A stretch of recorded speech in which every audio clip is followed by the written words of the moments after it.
Yahoo Fantasy Auto Racing.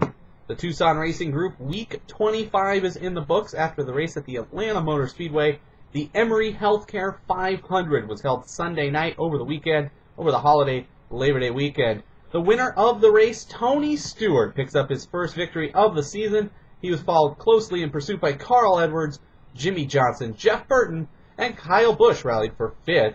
And when all was said and done, in the overall NASCAR point standings, 10 drivers have now clinched their place in the NASCAR playoffs, which begin in 2 weeks. Following next weekend's race at Richmond, the playoffs will kick off, and the following drivers have already clinched their spots. Look for them to possibly be doing some unusual things at Richmond with their setups, maybe running some experimental stuff. So don't know how that's going to really affect their fantasy value because wins do count for bonus points. So these guys are definitely going to be going out there for more victories. But you might see some of these guys running some experimental setups that could put them in the back too. So they could be fantasy risks, while they could also be huge fantasy rewards. Those drivers that have blocked are Kevin Harvick, Jeff Gordon, Kyle Busch, Tony Stewart, Carl Edwards, Jeff Burton, Jimmy Johnson, Kurt Busch, Matt Kenseth, and Denny Hamlin. Despite blowing up and getting dead last this weekend, also, Denny Hamlin has clinched. The two drivers in the top 12 that have not yet clinched are 11th place Greg Biffle and 12th place Clint Bowyer. Bowyer, sitting 12th, has a 117-point cushion over Ryan Newman, who sits in 13th. Jamie McMurray and Mark Martin are also still mathematically alive, but to be totally honest, a 117-point cushion is quite a safe position to be in for Bowyer. So it's very unlikely any of these guys wind up losing their spots in the top 12, and anybody outside winds up climbing in. Race notes, though. Denny Hamlin, as we mentioned, blew up. He was actually the pole sitter and actually led a lot of laps in the early part of this race. The first third of the race went caution-free. Hamlin wound up dominating a good chunk of that, and then after a restart for the first caution, his car seemed to sputter a little bit, and it blew up. So he wound up getting dead last, 43rd. That was devastating for some fantasy owners. Let's see here. The first third of the race was held under the green, as we mentioned. That meant a lot of people went lap down early, but thanks to a huge number of cautions that were racked up by the end of the race, a lot of those people who went a lap down were able to make that ground back up. One of those guys was Kyle Busch. Kyle actually sped on pit road trying to make up ground on his teammate Denny Hamlin. He sped on pit road, got penalized for that, and then shortly thereafter had to come back to pit road for a vibration, had to get a new set of tires. He wound up 2 laps down and then 1 lap down for a good chunk of the race, but he rallied, used those cautions to get back on the lead lap, and wound up finishing in 5th. So a real strong championship caliber performance out of Kyle Busch this week. Greg Biffle, he had a fantastic car, was probably a lock to guarantee himself a spot in the playoffs. Was running actually the fastest laps of anybody at one point in the race. He got taken out in a wreck that also included Elliott Sadler. Biffle wound up limping around for a few more laps late in the race to try to get a couple more points. Kevin Harvick, the points leader, he had serious tire issues. He failed to make pit road under green. He had to go back around and flat spotted his tires, hitting the brakes, trying to get onto pit road. That led to the tire exploding, and this car was never in contention the rest of the race. Also interesting of note, Kurt Busch, his team was terrible this week. The winner of the March race at Atlanta was unable to perform at the level he was in March, so he was running in the 20s all day. He actually used pit strategy to get up to the front, led some laps. Unfortunately, though, got caught up with in an incident with Casey Kane that kind of took him out of contention for the win.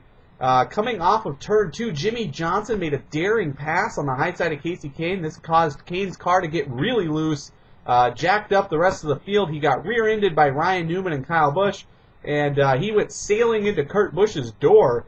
Kane wound up the worse for wear. He had some engine issues after that, punctured some parts in the car, and wound up finishing well behind the field. Kurt Busch was able to stay in the showing, though, and manage a decent finish, considering exactly where he was running early in the race. That Kane incident led to an on-track incident between Casey Kane and Ryan Newman. Kane repaired his car, went back on the racetrack, and began competitively racing Ryan Newman, despite the fact that Kane was many laps down and out of contention. This led to Kane actually trying to spin Ryan Newman out in turn 2 and causing Newman to lose a couple of positions on the racetrack. The two exchanged words after the race, but nothing really else came of that incident. It certainly doesn't help Ryan Newman to lose spots to people on the racetrack for any reason, considering Newman is the only guy who has a real shot here, maybe Jamie McMurray, of getting back into the top 12 next week at Richmond. In the Tucson Racing League, High, Wide, and Handsome picked up the victory with a 303-point performance. Had second place Carl Edwards and 7th place Clint Boyer, as well as 11th Matt Kenseth and 18th AJ Allmendinger to rally for the win. Second this week, Whoa, a Left Turn with 270 points, finished 33 points out of first place. Had a very good performance thanks to Clint Boyer's 7th place and 3 more drivers in the top 20. Hulk Smash was third this week with 252 points, 51 points off the pace. Had Jimmy Johnson in third, Jamie McMurray in 15th, and AJ Allmendinger in 18th, but unfortunately had Casey Kane, who would have probably had a top 5, but wound up coming home in 32nd. Fourth this week, Greek Thunder. 2 drivers in the top 5 with Jeff Burton and Kyle Busch. Jeff Burton was another story of a guy who was terrible all race long, but managed to make the right adjustments and catch the right caution flags to get back into the top 5, so a good finish there, but a very disappointing no-show by Dale Earnhardt Jr., who was 22nd, and Paul Menard had some trouble on the racetrack. He wound up 35th. Fifth this week, rounding out the top 5 in the group, was Lightning McQueen with just 219 points, giving up 84 more points to High, Wide, and Handsome in the overall standings by finishing 5th. Had Carl Edwards in 2nd, but only one other driver in the top 20. That was Jamie McMurray in 15th. Had to finish with a 33rd from Kevin Harvick and a 34th from Scott Speed. Definitely made the most out of the qualifying bonus points, though. Picked up 8 points in qualifying from Ryan Newman and Kyle Busch. Also 5th this week, as we had a tie in that slot, 219 points from Oh No, a Blowout. 84 points out of first. Had Jeff Gordon in 13th, Clint Boyer in 7th, but also had the disappointing Dale Earnhardt Jr. in 22nd, and Scott Speed in 34th. 7th this week was Team Edwards, the driver, with just 210 points. That's 93 out of first.